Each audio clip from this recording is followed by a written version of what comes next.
Well, our big focus, US President Joe Biden's National Security Advisor Jake Sullivan is embarking on several days of talks with top Chinese officials in Beijing this week, aimed at quieting tensions between the two superpowers ahead of the 5th of November US election.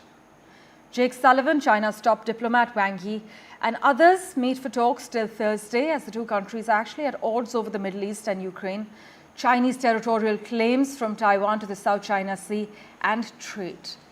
But in the final months of his presidency, Joe Biden has pushed direct diplomacy to influence Chinese President Xi Jinping.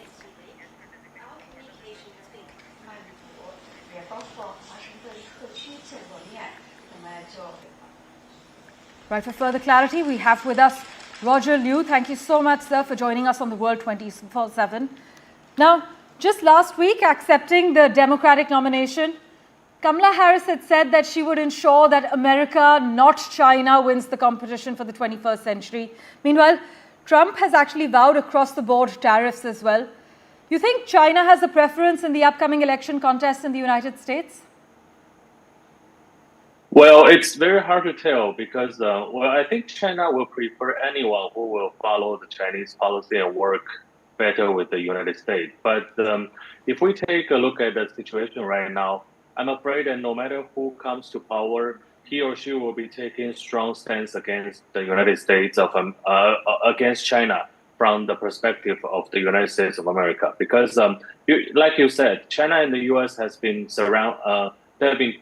their source of conflict surrounds around three major things. The first one will be Taiwan. Taiwan will be the core interest according to China, and this is not going to change in the coming decades. So this will be the first one. The second one will be the export control on the high technology, emerging technology, especially semiconductors. And the third one will be around South China Sea and all the regional events, just like the U.S., the Russia and Ukrainian war. And what will be happening here that everybody has been paying attention here is the coming war in the Middle East. And all these things will take the United States and China to work together to control and to manage well of the crisis which are going to happen. Right.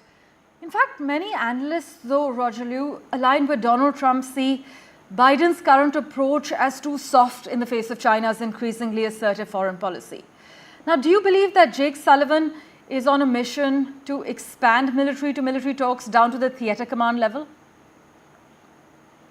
Well, I think I'm pessimistic about what's going to happen because, well, this talk between Jake Sullivan and Wang Yi will be more like a formality than anything that will bring up a substantial change. Because first, China knows that Biden is stepping down. No matter who becomes the president, Biden will be on his last term. So they will not take seriously what Biden and his administrators are going to say about this. So that's the first thing. And the second thing is that if the U.S. really wants to show strong stance, the Chinese will just call it bluffing because they know that Biden is stepping down. So the most meaningful part of this meeting will be the talk itself, the maintenance of the channel and the possibility of the United States and China to talk for the years to come. Right. Thank you so much, Roger Liu, for joining us with those quick comments on the World 24/7. Well, Beijing does plan to express its disapproval over U.S. tariffs on a range of manufactured goods and export controls targeting Chinese chip makers. Taiwan is also likely to come up in talks this week.